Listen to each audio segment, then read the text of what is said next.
Hey everyone, welcome back to my channel.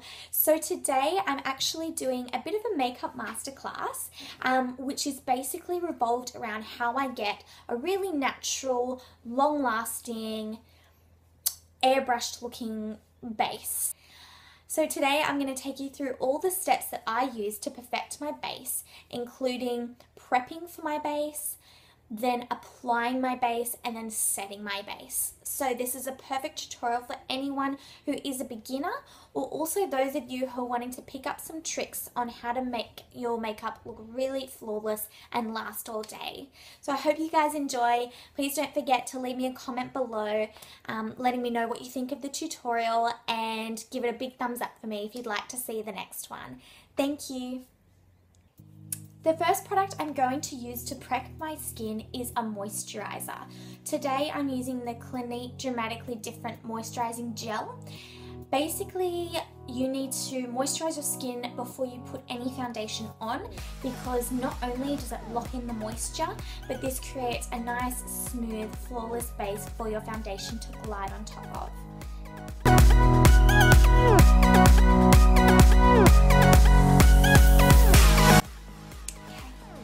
So now that that's all done, basically I'm going to let that sink into my skin for at least 5 minutes before I move on to priming my skin. Basically, you don't want to put your foundation straight over top of your moisturizer, because what that will actually do is interrupt the absorption process of your moisturizer, meaning that the makeup could eat it up for you. So it's really important to let your moisturizer dry for at least 5 minutes before putting your base on top. After our moisturizer is applied, we're going to then move on to a primer. Now, this has probably been the most life-changing primer I've ever used, and I have used a lot, from drugstore to high-end primers. This is an amazing trick that I learned off my beauty guru, who is called Nikki Tutorials. I will link her down below, but basically she introduced me to the Nivea For Men Sensitive Aftershave Balm as a primer. Weird, right? So the thing with this product is it's really lightweight, perfect for sensitive skin, and I always use it under my foundation. Reason being, the main ingredient in this product is glycerin. Glycerin is also the main ingredient in every primer that is on the market. Therefore, it is a very cheap alternative to an expensive primer. Not only that, but glycerin allows products to stick to it. So not only will the foundation directly stick to the adhesive, which is the glycerin in this product, but using a primer is so important before putting foundation on, because it creates basically like a silicone film between your actual skin and your makeup. What this means is that your skin will not be absorbing makeup directly into your pores, but instead the barrier will prevent both of them from touching. So I hope that makes sense, and we're going to get straight into that and putting that on our face.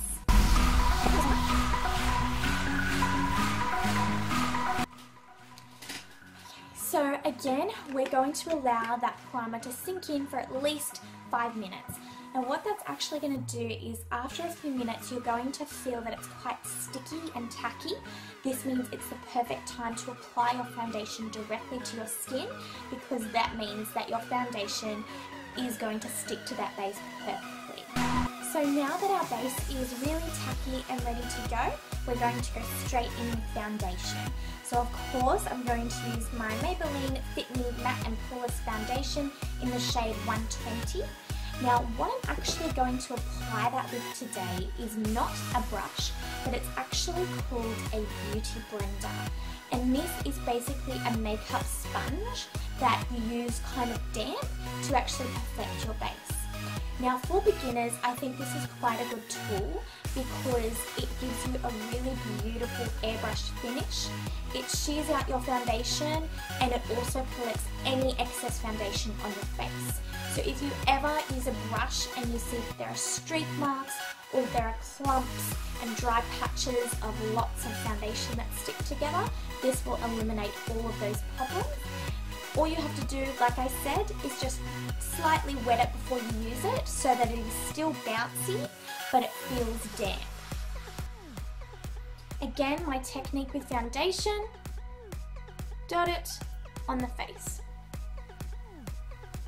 The reason I dot on the face is because it allows you to target specific areas with the foundation as opposed to putting it all on a brush and having either the brush eat all the product or not being able to target the areas that you specifically want to target with the product. Now with our beauty blender, I'm going to be using the rounded side here to basically push the foundation onto my skin. We're not going to wipe it as that will remove a lot of foundation, but also will cause streaking effects. We're going to bounce it off the skin.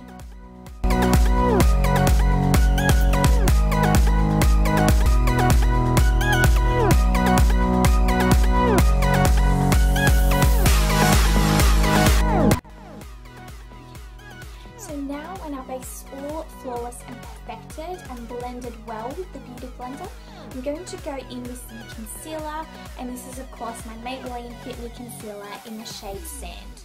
What we're going to do with that concealer is we're going to pop it right under our eyes.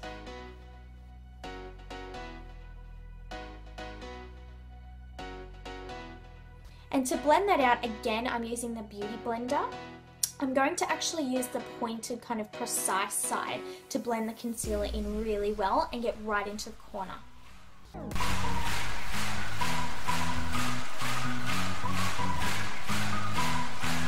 The main rule of thumb when it comes to applying a good base is drying the base by using a powder.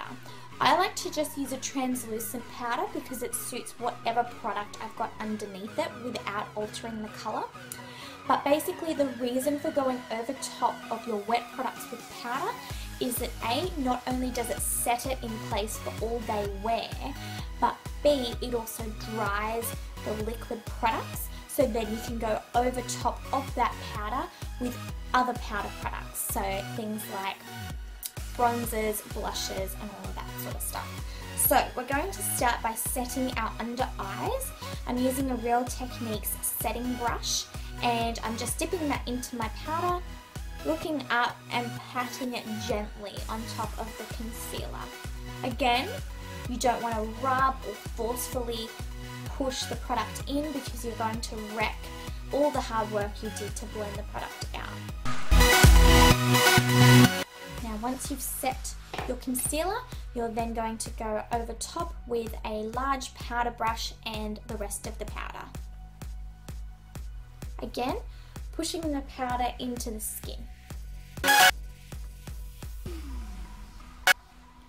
Once that's all set, I'm then going to go over top with my contour slash bronzer.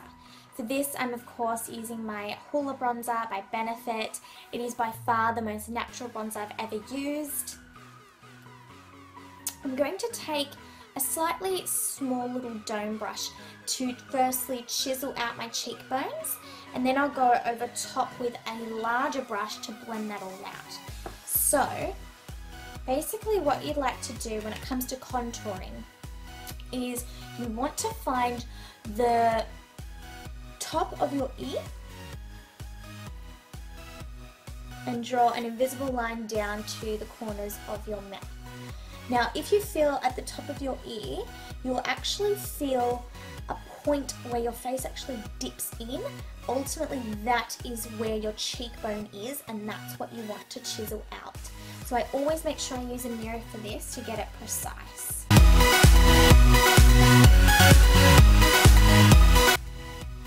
The trick with contouring is to add little by little.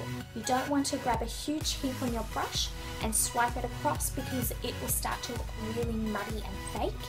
Instead, we want just a really natural graduation of colour so that we can add more if we need, because adding is much easier than subtracting.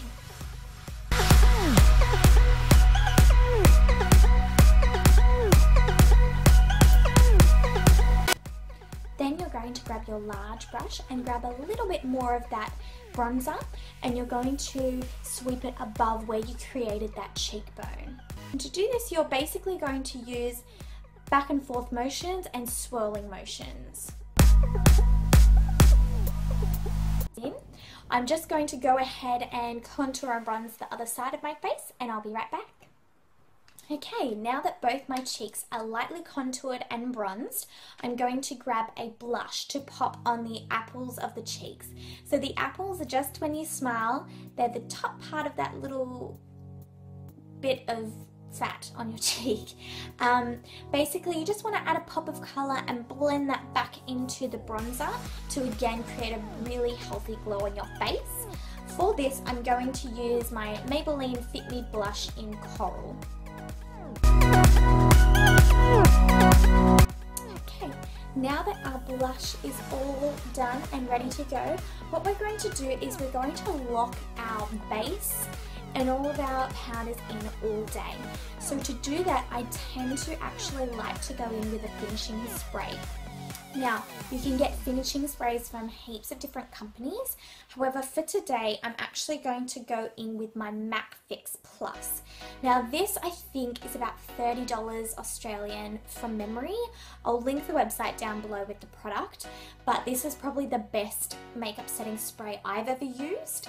Not only does it lock your base in for all day wear so that it won't fade or look bad by the end of the night, but if your skin is looking really dry or cakey or powdery, popping this spray over top actually eliminates that cakey effect and gives you a really nice smooth looking finish.